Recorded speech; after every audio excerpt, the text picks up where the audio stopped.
من يهده الله فلا مضل له ومن يضلله فلا هادي له ونشهد أن لا إله إلا الله وحده لا شريك له ونشهد أن سيدنا ومولانا محمدا عبده ورسوله صلى الله تعالى عليه وعلى آله وأصحابه أجمعين أما بعد فأعوذ بالله من الشيطان الرجيم والله لا يحب الفساد وقال تعالى إن الله لا يحب المفسدين صدق الله مولانا العظيم وصدق رسوله النبي الأمي الكريم ونحن على ذلك لمن الشاهدين والشاكرين والحمد لله رب العالمين. قابل احترام بزرگوں اور بھائیوں، گزشتہ جمعے میں نے آپ حضرات کے سامنے یہ بات رکھی تھی کہ اپنے رشتہ داروں کے ساتھ آدمی کو اچھا سلوک رکھنا چاہیے، خصوصاً جس کے ساتھ بلڈ کا رشتہ ہے ان کے ساتھ بہت ہی اچھا تعلق آدمی کو رکھنا چاہیے. آج کے جمعے میں آپ کے سامنے خاندان میں جھگڑے جو ہوتے ہیں اس کا ریزن کیا ہے، کیا اسباب ہیں، کیوں خاندانوں میں فیملیوں میں جھگڑے ہوتے ہیں اور اس کا سولوشن کیا ہے. بزرگوں اور بھائیوں، خاندانوں میں جو جھگڑے ہوتے ہیں اس کے سب سے بڑا ریزن ہمارا دوہرا پیمانہ، دوہری پالیسی، ڈبل پالیسی. حدیث پاک میں رسول اکرم صلی اللہ علیہ وسلم نے ارشاد فرمایا احب لاخیک ما یحب لنفسک ما تحب لنفسک. تم اپنے لیے وہ پسند کرو، تم اپنے بھائی کے لیے وہ چیز پسند کرو جو تم اپنے لیے پسند کرتے.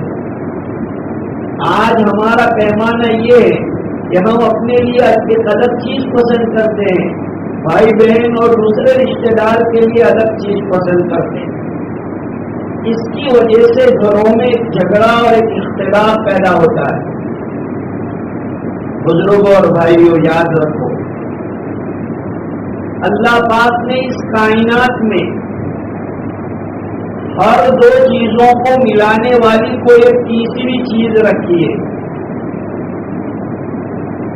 مثلا اللہ پاک نے دو اینٹوں کو ملانے کے لیے سیمنٹ اور گارا رکھا ہے، دو کپڑوں کو ملانے کے لیے سلائی رکھی ہے، دو کاغذ کو ملانے کے لیے گلو رکھا ہے، گوند رکھا ہے، اور دو کاغذوں کو ملانے کے لیے اللہ پاک نے گوند کو رکھا ہے، کلپ کو رکھا ہے. دو دلوں کو ملانے کے لیے اللہ نے کیا رکھا ہے؟ دو دل کیسے ملتے ہیں؟ دو دل ملانے کے لیے اللہ نے دین رکھا ہے. دین یاد رکھو، دین سے دل ملتے ہیں. دین ہے دل ملیں گے، دین نہیں ہے دل نہیں ملے. آج میجورٹی میں فیملی کے اندر افراد میں دین نہیں ہوتا تو جھگڑے ہوتے ہیں. اگر دینداری کا ماحول ہے، مائنڈ آدمی کا دین والا بنا ہوا ہے تو فیملی کا سیٹ اپ ایسا ہوتا ہے کہ اگر کسی سے کوئی زیادتی بھی ہو رہی ہے تو آدمی اگنور کرتا ہے. دین ہے، اور دین نہ ہو تو آدمی چھوٹی بات کو بھی رائے کا پہاڑ بناتا ہے. معمولی بات ہوتی ہے. لیکن اس کو بھی آدمی بڑا بنا دیتا ہے، کیوں؟ دین نہیں ہے۔ اس لیے سب سے بڑی بات جو آج فیملی کے جھگڑوں کو ختم کرنے کے لیے ضروری ہے وہ دینداری، چاہے لیڈیز ہو چاہے جینٹس ہو، ہر ایک میں دینداری کا ماحول ہو۔ اور سب سے بڑی بات حضرت مولانا اشرف علی تھانوی رحمۃ اللہ علیہ فرماتے ہیں کہ میں تم کو ایک اطمینان اور عزت والی زندگی گزارنے کا ایک نسخہ بتاتا ہوں جس سے تمہاری زندگی سکون اور اطمینان والی گزرے گی۔ وہ کیا ہے؟ وہ یہ ہے کہ کسی سے تم اچھائی کی توقع ہی مت رکھو، کسی سے کوئی امید توقع مت رکھو۔ یہ سمجھو کہ یہ دنیا برائی کا ایک گھر ہے۔ اگر یہاں کوئی تمہارے ساتھ اچھا بہیو کر لیتا ہے تو یہ تعجب کی بات ہے کہ اس نے اچھائی کیوں کیسے کی؟ یہ تو ایک برائی کا ماحول ہے۔ اگر تم نے پہلے سے کسی سے کوئی توقع کی ہے، مثلا تمہیں تمہارے بڑے بھائی سے توقع کی کہ یہ میری اولاد کی شادی پر میری ہیلپ کرے گا، تم نے پہلے سے اپنے دماغ میں ایک بات بتا، یہ فار ایگزامپل ہے کہ تم نے پہلے سے اپنے دماغ میں پلان بنا کے رکھا کہ میری بڑی بہن مدد کرے گی، میرا بڑا بھائی ہے وہ میری مدد کرے گا۔ اب تم اس پلان کے مطابق، اس امید کے مطابق چل رہے تھے، لیکن سڈنلی سمجھو کہ بھائی وہ بھی کوئی ایسا سچویشن ہے کہ وہ ہیلپ کرنے کے پوزیشن میں نہیں تھے، اور نہ بڑے بھائی نے ہیلپ کی نہ بڑی بہن نے ہیلپ کی۔ اب بتاؤ تمہیں کتنا صدمہ لگے گا؟ کیوں صدمہ لگے گا؟ اس لیے کہ تم نے پہلے سے یہ امید باندھی تھی کہ میری اولاد کی شادی کے اوپر میرا بڑا بھائی، میری بڑی بہن یہ میری ضرور مدد کریں گے، تو اس لیے تم نے وہ پلاننگ بنائی، تمہاری پلاننگ کے خلاف بات ہوئی، تمہیں دل میں تکلیف ہو رہی۔ اگر تم نے پہلے سے یہ پلاننگ نہ بنائی ہوتی اور تم اللہ سے ہی مانگتے کہ اللہ میری اولاد آپ کی امانت ہے، آپ نے میرے گھر ان کو پیدا کیا، پیدا کرنے والے تو آپ جس نے جیل سے جو بھی ہو ہر ایک کی شادی تو کرانی ہے، اللہ پاک ان کی شادی کے انتظامات تو اپنے غیبی خزانے سے کرتے۔ اب اگر آپ کا کوئی نیئر ڈیئر کوئی ریلیٹیو آپ کی ریور جلہ ہیلپ کر رہا ہے تو آپ خوش ہوں گے۔ کیوں؟ آپ کے ذہن میں توقع نہیں تھی، امید نہیں تھی، پلان نہیں تھا، بغیر پلان آپ کے پاس اللہ کی طرف سے خیر پا رہی ہے، آپ کو خوشی ہو۔ یہ زندگی کو خوشگوار بنانے کا نسخہ ہے۔ دنیا میں کسی سے توقع مت رکھو یہ میرے ساتھ اچھا کرے گا، یہ میرا ایسا کرے گا، کوئی کچھ نہیں کرے گا۔ توقع رکھنی ہے تو اللہ سے رکھو۔ جی ہاں، رسول اکرم صلی اللہ علیہ وسلم کی دعاؤں میں یہ دعا دی ہے، اللہم افتح رجائی امن سوا کا، اے اللہ آپ کے ماں سوا سے میری ساری امیدوں کو ختم کر دے اور میری ساری امیدیں آپ کی طرف کر دے۔ ساری امیدیں اللہ سے رکھو۔ کہتے ہیں کہ مانگو اسی سے جو نہ کہے کسی سے، مانگو اسی سے جو نہ کہے کسی سے، وہی ایک ذات ہے کہ جو کسی سے نہیں کہتی۔ تو اگر ہم پہلے سے یہ امید رکھتے ہیں اور پھر ہماری امید کے خلاف کوئی بات ہوتی ہے تو ہم کو دل پر ایک جھٹکا لگتا ہے، یار میرے ساتھ ایسا کیا میرے بھائی نے، میری بہن نے ایسا کیا میرے ساتھ، میرے چاچا نے میرے ساتھ ایسا کیا۔ ایک آدمی کو جو ہے دل کے اندر جھٹکا لگتا ہے۔ دیکھو میری بات اچھی طرح آپ سنو، فیملی میں آپ کسی کے ساتھ بھی کوئی بھی احسان کریں، کوئی بھی معاملہ کریں،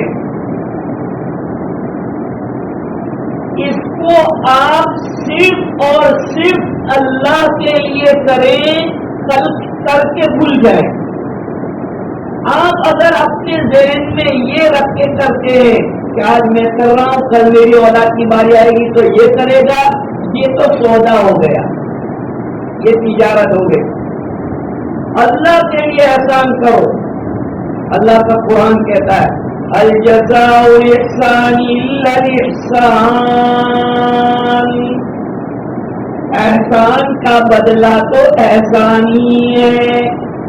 اللہ سبحانہ و تعالی فرماتے ہیں کہ کسی کے اوپر اگر تم کوئی احسان کرتے ہو تو صرف اور صرف اللہ کے لیے کرو. وما آتيتم من ربا ليربو في أموال الناس فلا يربو عند اللہ. اللہ کا قرآن کہتا ہے تم فیملی میں کسی کی مدد کر رہے ہو اس نیت سے کہ کل میرے یہاں کوئی میٹر بنے گا تو یہ میری مدد کرے گا، تو یہ تو بیاج ہو گیا، یہ تو سود ہو گیا. ایسا مت کرو، امید اللہ سے رکھو. ولا تمنن تستكثر، قرآن کی آیت پڑھ کے سنا رہا ہوں میں تمہیں، یہ اللہ کا قرآن گواہ ہے. سورہ مدثر میں اللہ پاک اپنے نبی کو کہہ رہے ہیں ولا تمنن تستكثر، تم کسی پر اس لیے احسان نہ کرو کہ وہ بدلے میں تمہیں ڈبل دے گا، وہ بدلے میں تمہارے ساتھ اور زیادہ کرے گا. آج فیملی میں کیا ہوتا ہے، بہن کے گھر شادی ہوتی ہے تو آدمی کہتا ہے کہاں جائے گا، 5,000 روپیہ دیتا ہے، کہاں جائے گا، جب میرے گھر شادی ہوگی تو وہ 10 دے گی، وہ 7 دے گی. یہ امید کے ساتھ آدمی پیسہ خرچ کر رہا ہے، یہ غلط ہے. آپ اللہ کے لیے احسان کرو اور اس احسان کر کے بھول جاؤ اس کو. جی ہاں، کہاوت ہے نیکی کر دریا میں ڈال. نیکی کر دریا میں ڈال کا میننگ ہی یہ ہے کہ نیکی کر کے بھول جاؤ کہ میں نے کیا کیا ہے، بس تمہارا رب جانتا ہے کہ تم نے کیا کیا. آج جھگڑے جو ہوتے ہیں اور فساد جو ہوتا ہے اس کی وجہ یہ ہے آدمی احسان کرتا ہے پھر جب موقع آتا ہے تو وہ نہیں کرتا ہے، بس تم بھولی گئے کوئی وستو یاد نہ تھی. تو میرے بھائیوں، اگر آپ اللہ کے لیے کرتے تو آپ کو یہ تکلیف نہ ہوتی. یہ جو تکلیف آپ کو ہو رہی ہے، آپ نے دماغ میں پلان بنایا تھا کہ بھائی میں اس کے ساتھ احسان کر رہا ہوں، یہ جواب میں میرے ساتھ احسان کرے گا، اب نہیں کر رہا ہے تو تمہیں تکلیف ہو رہی ہے. ہمارے یہاں فیملی میں ہوتا یہ ہے کہ ہم لوگ شروع میں جب ہوتے ہیں تو برابر رہتے ہیں، معاملہ کلیئر نہیں کرتے. مثلا ایک باپ کے 3 بیٹے ایک ساتھ رہ رہے ہیں، کمبائن ہے، جوائنٹ فیملی ہے. ابھی جو ہے سب نان میرج ہے تو باپ سب کو کھلاتا ہے، باپ کے ساتھ رہتے. اب ایک بیٹے کو اللہ نے دیا تو یہ باپ کا سپورٹ کرتا ہے. اب اس کے سپورٹ سے مکان بنا، اس کے سپورٹ سے دکان بنی، باپ بھی حیات ہے، اس کے ساتھ دوسرا بھی جوائنٹ ہو گیا، اب دوسرا بھی کچھ نہ کچھ ہیلپ کر رہا ہے. اب کبھی باری آئی کہ باپ کا انتقال ہو گیا اور پراپرٹی تقسیم کرنے کی باری آتی ہے تو کیا ہوتا ہے، بڑا پیسہ تو مار آگے لاتے یار. معاملہ کلیئر نہیں ہوا کہ تم نے اس وقت جو پیسے دیے تھے وہ کیوں دیے تھے باپ کو. اگر تم نے باپ کو قرضے کے طور پہ دیے تھے تو آپ کہہ سکتے ہو دوسرے بھائیوں کو کہ میں پپا جب ادھار پلا تو ان کو دینا ضروری ہو جائے گا تو تمہارے باپ کا چھٹکارا ہوگا. اگر تم نے باپ کے ساتھ احسان کیا تھا تو بھول جاؤ. معاملہ یہاں کے گڑبڑی پیدا ہوتی ہے. دکان جو ہے بزنس آدمی نے بڑھایا باپ کے ساتھ رہ گیا، باپ تو چلا گیا، اللہ کی رحمت پہ چلا گیا. اب ایک دکان اور 3 دعوے دار، اب یہاں جھگڑا. آپ آئی پراپرٹی سے وہ کہتے میں 12 سال تو میں آئی کو چلو کھڑا کر دو، جمع کر دو. اب جھگڑا جو شروع ہو رہا ہے، پہلے سے معاملہ کلیئر ہوتا. اور آدمی اس لیے حدیث میں اللہ کے رسول صلی اللہ علیہ وسلم ارشاد فرماتے تعاشروا کالاخوان وتعاملوا کالاجانب، لوگوں کے ساتھ بھائیوں کی طرح سے سلوک، معاشرت، رہن سہن تو بھائیوں کی طرح، لیکن جب معاملہ ہو تو معاملہ اجنبی کی طرح کرو. لکھائی پڑھائی کے ساتھ معاملہ کرو. اس وقت تم نے محبت میں جوش میں آ کر باپ کو بغیر لکھائی پڑھائی کے پیسے دے دیے، بڑے بھائی کو دے دیے، بہن کو دے دیے، اور آج جب وقت آ رہا ہے تو تم اندر ہی اندر دبا رہے ہو کہ یار میرے بھائی نے سارے پیسے لے لیے، میرا پیسہ لگا ہوا تھا اور مکان تو میرا میں نے بنایا تھا، میری کمائی کا تھا اور لے رہا ہے یہ. اب تکلیف ہو رہی ہے. کیوں تکلیف ہو رہی ہے؟ معاملہ کلیئر نہیں تھا. اگر معاملہ پہلے سے کلیئر ہوتا تو اب یہ تینوں بھائی یہ سمجھتے کہ بھائی مکان میں تینوں کا لگا ہوا حصہ، اس لیے اپنے مفتی صاحب سے پوچھتے. اب یہاں معاملہ یہ ہوتا ہے کہ مفتی صاحب بھی بیچارے چکر میں آ جاتے ہیں. کیوں کہ کیسے فیصلہ کرے تو کیسے کرے. 2 لاکھ اس کے لگے، 50,000 اس کے لگے، اس کا اتنا لگا ہے. اب سب آ کے کہتا ہے کہ میرا بھی لگا ہے، وہ کہتا میرا بھی لگا ہے. مکان ایک ہے، لینے والے 3 ہیں، مفتی صاحب کیسے اس کو ڈیوائڈ کریں گے؟ اور ہمارے پاس صلح صفائی کی کوئی بات نہیں ہے، اظہار ہمدردی کی کوئی بات نہیں ہے. یہ جھگڑے فیملیوں میں یوں ہوتے ہیں. اس لیے بھائیوں معاملہ جب کرو تو کلیئر کرو. کوئی بھی معاملہ جب ہو رہا ہو، قصہ مشہور ہے، حضرت عمر رضی اللہ تعالیٰ عنہ نے کے سامنے ایک آدمی کی کسی نے تعریف کی کہ بہت اچھا ہے. حضرت عمر رضی اللہ تعالیٰ عنہ نے کہا کہ کیا کبھی تم نے ان کے ساتھ کوئی معاملہ کیا ہے؟ کہا نہیں. پھر کہتے تم نے جو ہے اس کے بارے میں ایک اسٹیٹمنٹ دے دیا. دیکھنے میں کوئی سارے اچھے لگتے ہیں، معاملہ کر کے دیکھو. معاملہ کر کے دیکھیں گے تو پتہ چلے گا کہ وہ کتنا اخلاق والا ہے، کتنا دیندار ہے، اس کے معاملات بتائیں گے. اس لیے بھائیوں جب ہم گھروں میں آپس میں معاملات کریں تو معاملات کو کلیئر کرنا چاہیے. ایک دوسرے کی چیز کو ایک دوسرے کی پرمیشن کے بغیر استعمال نہیں کرنا چاہیے. ہوتا یہ ہے بڑا بھائی ہے، چھوٹا بھائی ہے، ایک بائک ہے، یہ چابی لے کے چلا گیا، تو اب اگر جو ہے ایک دوسرے کی اجازت سے بات ہوتی تو جھگڑا نہ ہوتا. یہ جھگڑا پیدا ہوا اس لیے کہ ایک دوسرے کی اجازت نہیں لی. تو ایک دوسرے کی اجازت کہ بھائی تمہاری ضرورت ہے تو تمہارا کام ہے، تو پیار محبت باقی رہتی. اب گاڑی ایک ہے، ضرورت مند 3 بھائی ہیں، تو اگر یہ لے جائے گا اس کا دل دکھے گا. تو معاملہ کلیئر ہونا چاہیے تھا کہ گاڑی کس کی ہے. اب یہ تینوں سمجھ رہے ہیں کہ گاڑی میری ہے، تو جھگڑا یہاں پیدا ہوگا. تینوں آدمی کلیئر کرے کہ ہاں گاڑی آپ کا موٹا بھائی نہیں، جب آپ نے زیادہ ضرورت پڑے چاہے بھائی بھائی چابی لے جاؤ، کبھی گھبرا نہیں، تو جھگڑا ہوگا ہی نہیں، پریشانی نہیں آئے. یہ پریشانی جو پیدا ہوتی ہے ہم ایک دوسرے کی چیزوں کو بے تکلف استعمال کر لیتے ہیں اور اس کے برابر رکھتے بھی نہیں ہیں. اس لیے بھائیوں ایک دوسرے کے ساتھ ایک تو اللہ کے لیے احسان کرو اور ان احسانوں کو بڑے ہونے کے بعد یاد رکھو. مثلا ایک اسباب کی دنیا میں بات ہو رہی ہے. جب آدمی بڑا ہوتا ہے پوچھتا ہے کہ آپ کو بڑا کس نے کیا، آپ کی پرورش کس نے کی؟ تو میرے ماں باپ نے. وہ بڑے بھائی کو جھٹکا لگتا ہے، بے شک ماں باپ نے کی، لیکن تیرے بڑے بھائی نے تیرے باپ سے بھی زیادہ سلوک تیرے ساتھ کیا. اس کو لکھایا، پڑھایا، ویل سیٹ کیا، وہ سارا رول باپ کا رول بھائی نے ادا کیا ہے. ایسا بہن بڑی بہن تھی، وہ ماں جیسا، جب بھائی چھوٹا ہوتا ہے تو بڑی بہن ماں جیسا اس کے ساتھ سلوک کر رہی ہے. اس کے کھانے کی فکر، کپڑے کی فکر، ہر چیز کی فکر بڑی بہن کر رہی ہے. اب جب یہ دونوں بڑے ہوئے، شادی والے ہوئے، بچے والے ہوئے، تو وہ چھوٹا کیا سمجھ رہا ہے کہ میری بہن نے میرے ساتھ کچھ کیا ہی نہیں.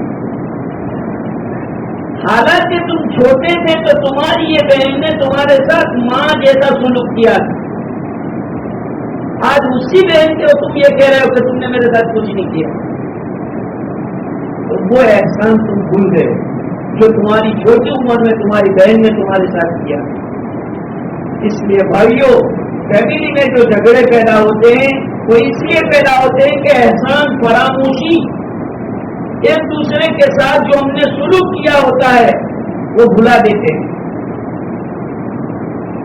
خلاصہ یہ نکلا کہ ہم اگر ہماری فیملی کے اندر ایک تو معاملات کلیئر کریں، احسان کریں تو اللہ کے لیے کریں اور اس احسان کو یاد رکھیں. جس نے چھوٹا احسان کیا ہو، بڑا احسان کیا ہو، ہر وقت اس احسان کو یاد رکھیں. بلکہ کبھی فیملی کے ممبر بیٹھے ہوں تو بیچ میں بولنا چاہیے کیا ہمارا خدا بھائی کو سے یار بیچارہ ہے، وہ محنت کری، میں اپنی محنت کا نتیجہ سے اس کا دل بھی خوش ہوگا. اگر بہن ہے تو بہن کے بارے میں کہے کہ بھائی ہماری بہن نے ہمارا بہت خیال رکھا تو اس لیے ہمارا یہ. ایک دوسرے کے بارے میں اچھے بول بولنے سے کچھ ہوتا نہیں ہے. پیار بڑھتا ہے، محبتیں بڑھتی ہے، تعلقات اچھے بنتے ہیں. ایک میٹھا بول آدمی کی دل کی دنیا کو بنا دیتا ہے اور ایک کڑوا بول آدمی کے دل کو توڑ کے رکھ دیتا ہے.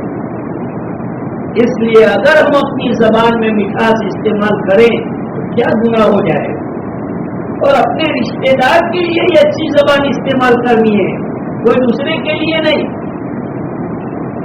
میرے بھائیوں، یہ گھروں میں جھگڑے جو پیدا ہوتے ہیں نا وہ ہماری کڑوی زبان کی وجہ سے. فیملیوں میں جو جھگڑے آتے ہیں وہ کڑوی زبان.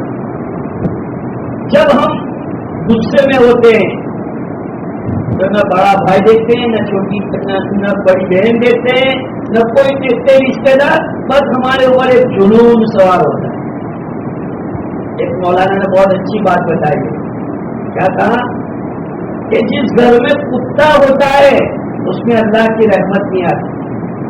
پھر انہوں نے کہا کہ معلوم ہے میں کون سا کتا کہہ رہا ہوں، 4 پیر والا کتا نہیں، 2 پیر والا کتا.